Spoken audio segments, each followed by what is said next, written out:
نواز شریف کی پارٹی جو عملاً اس وقت یرغمال ہے ایک مفرور ملزم کے ہاتھ میں، جو کہ لندن میں بیٹھ کے پارٹی چلا رہا ہے، یہ الیکشن ایکٹ کی بھی خلاف ورزی ہے، پاکستان کے آئین کی بھی خلاف ورزی ہے، اور لہٰذا اس پارٹی کی جو رجسٹریشن ہے اس کی منسوخی کے لیے ہم پروسیڈ کر رہے ہیں۔ جن لوگوں نے سپریم کورٹ کے اس فیصلے کو رد کیا، انہوں نے نظریہ پاکستان کی خلاف ورزی کی ہے، لہٰذا ان کو ڈی سیٹ کیا جائے۔ اس کے ساتھ ساتھ ہم نے مسلم لیگ نون کی جو بحیثیت پارٹی رجسٹریشن منسوخی کے لیے ILF جو ہے وہ ریفرنس موو کر، کیونکہ ایک کنوکٹڈ مجرم نواز شریف اس پارٹی کو عملاً چلا رہا ہے لندن سے بیٹھ کے، اور کل بھی آپ نے دیکھا کہ 3 ججز کے خلاف کہا گیا کہ ریفرنس فائل کر دیں، نواز شریف کی طرف سے کہا گیا فیصلے کے اوپر۔ کیا کبھی کسی جج کے اوپر فیصلے کے اوپر بھی ریفرنس فائل ہو سکتا ہے؟ سیشن ججز روزانہ قتل کی مجرموں کو سزا دیتے ہیں، اپیل میں جا کے وہ سزا جو ہے وہ بدل جاتی ہے، تو کیا سیشن جج کو جو ہے وہ سزائے موت دے دیں کہ اس نے غلط فیصلہ دے دیا ہے؟ یہ ایک بنیادی چیز ہے، اور ان بیوقوف لوگوں کو اتنی بھی عقل سمجھ نہیں ہے کہ کبھی کسی فیصلے کے اوپر کسی جج کے اوپر جو ہے ریفرنس دائر نہیں کیا جا سکتا۔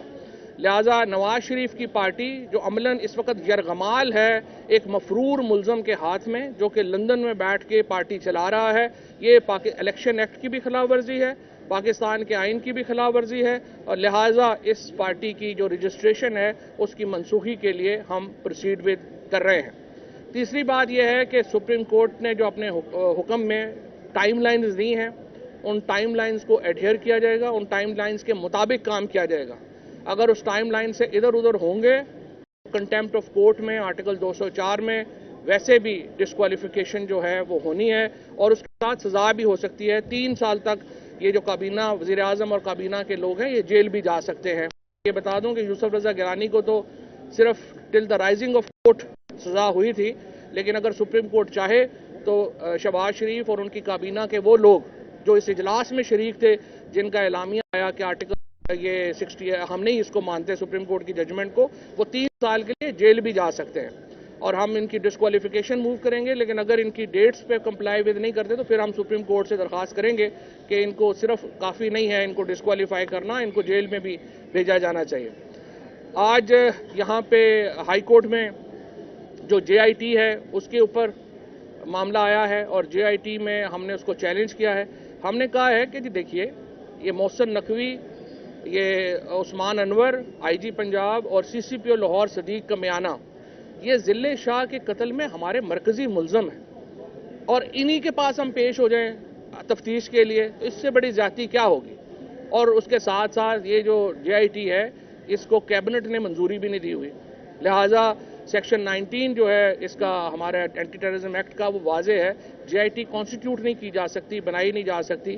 ایڈیشنل سیکرٹری ہوم کے پاس یہ پاور نہیں ہے کہ وہ JIT بنائے، لہٰذا اس کے اوپر آج جو پٹیشن ہے اس کو اب منڈے کے لیے جو ہے وہ اس کو نوٹس ہو گیا ہے، اور یہ ہو گیا ہے کہ جو حکومت ہے وہ اس کے اوپر آ کے اپنا جواب دے، لیکن یہ 2+2 ہے، یہ JIT نہیں چل سکتی، اس لیے اب یہ کیس سب جوڈیس ہے، اور JIT جو ہے اس وقت تک کام نہیں کرے جب تک کہ یہ ہائی کورٹ کا فیصلہ اس ضمن میں جو ہے وہ آ نہیں جاتا۔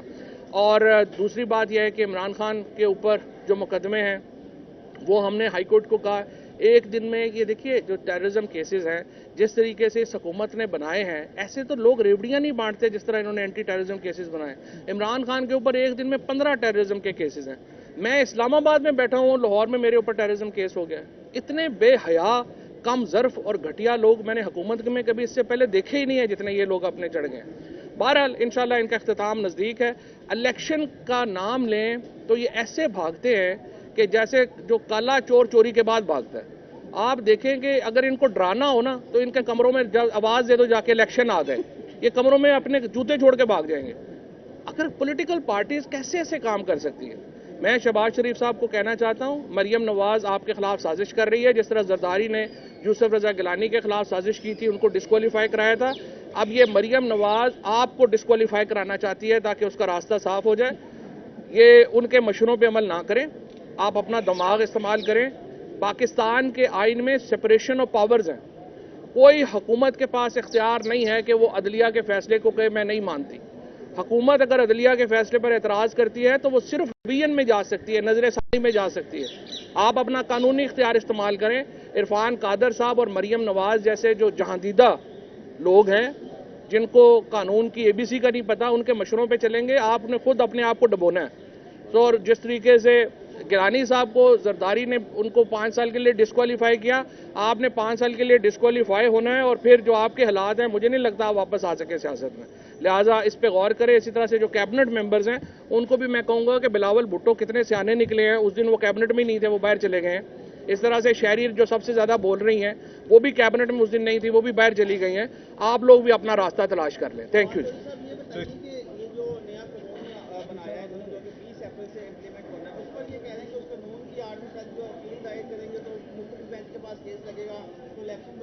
جب وہ قانون بنے گا تو دیکھیں گے. ابھی تو وہ قانون بنا ہی نہیں ہے. صدر صاحب نے اس کو سائن نہیں کیا اور اس قانون کو چیلنج کیا جا رہا ہے. صاحب یہ بتائیے گا، عوامی نیشنل پارٹی نے اثاثے چھپانے اور مولانا فضل الرحمان کی پارٹی نے عزت میں نکاح پر عمران خان کے خلاف نااہلی کی درخواست دائر کی ہے، اس پہ کیا کہنا ہے؟ میں آپ سے یہی کہنا چاہتا ہوں کتنے کم ظرف اور گھٹیا لوگ میں نے دیکھے ہی نہیں اپنی زندگی میں جو اس وقت ہمیں مخالف مل گئے ہیں. جو لوگوں کے گھروں میں جب کیس شروع ہوا تھا کہ بڑی کرپشن کی ہے، یہ ہو گیا، اب آ گیا کہ جی عدت میں نکاح کر لیا ہے. اگر جو اتنے لوگ گھٹیا اس سطح پہ گر جائے ان پہ سوائے تھو تھو کرنے کے آپ کیا کر سکتے ہیں؟ Thank you.